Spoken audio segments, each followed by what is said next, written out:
চিপকের উইকেটে টস জিতে ভারতকে ব্যাটিংয়ে পাঠানোর সিদ্ধান্ত নিঃসন্দেহে আত্মঘাতী। জিম্বাবুয়ে অধিনায়ক সিকান্দার রাজা যে ভুল সিদ্ধান্ত নিয়েছেন তার প্রমাণ হয় পাওয়ার প্লেতেই। এবারের বিশ্বকাপে পাওয়ার প্লেতে সর্বোচ্চ ৮০ রান তোলে ভারত। রিঙ্কু সিংয়ের অনুপস্থিতিতে দলে সুযোগ পান সঞ্জু স্যামসন। ছক্কা হাঁকিয়ে রানের খাতা খোলেন ডানহাতি ব্যাটার। শুরু থেকে তাণ্ডব চালান দুই ওপেনার। দুই প্রান্ত থেকে ৪ ছক্কার ফোয়ারা ছোটান স্যামসন ও অভিষেক শর্মা। বেশ কয়েক ম্যাচে বাজে সময় কাটাচ্ছিলেন ভারতের hard hitter batter Abhishek Sharma এদিন ফিরলেন চেনা ছন্দে। অন্য প্রান্ত থেকে ঝড় তুললেও ইনিংসটা লম্বা করতে পারেননি সঞ্জু।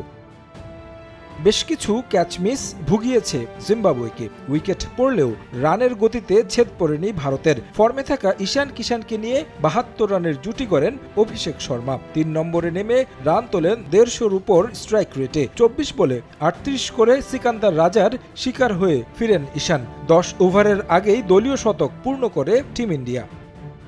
এরপর ঝড় তোলেন অধিনায়ক সূর্যকুমার। দারুণ ব্যাটিং করে অভিষেক দেখা পান আসরে প্রথম 50-র। যদিও ৫৫ রান করে তিনিও বিদায় নিয়েছেন।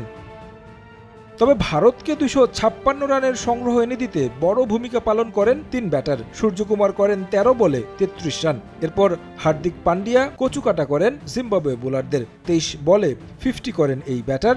আর দারুণ খেলা তিলক ভার্মা অপরাজিত থাকেন ১৬ বলে ৪৪ রান করে।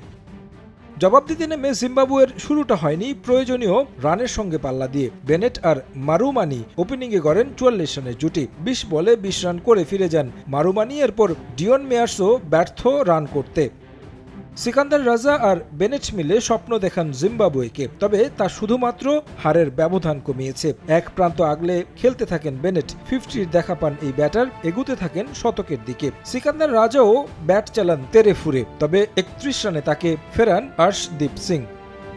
এরপর একাই লড়েছেন বেনেট শেষ পর্যন্ত। ৯৭ রানে অপরাজিত থাকেন এই ব্যাটার। ১৮৪ রানে থামে জিম্বাবুয়ে। ৭২ রানের জয় নিশ্চিত হয় ভারতের। এই জয়ে বিশ্বকাপের সেমিফাইনালের পথে সম্ভাবনা টিকে থাকল ভারতের।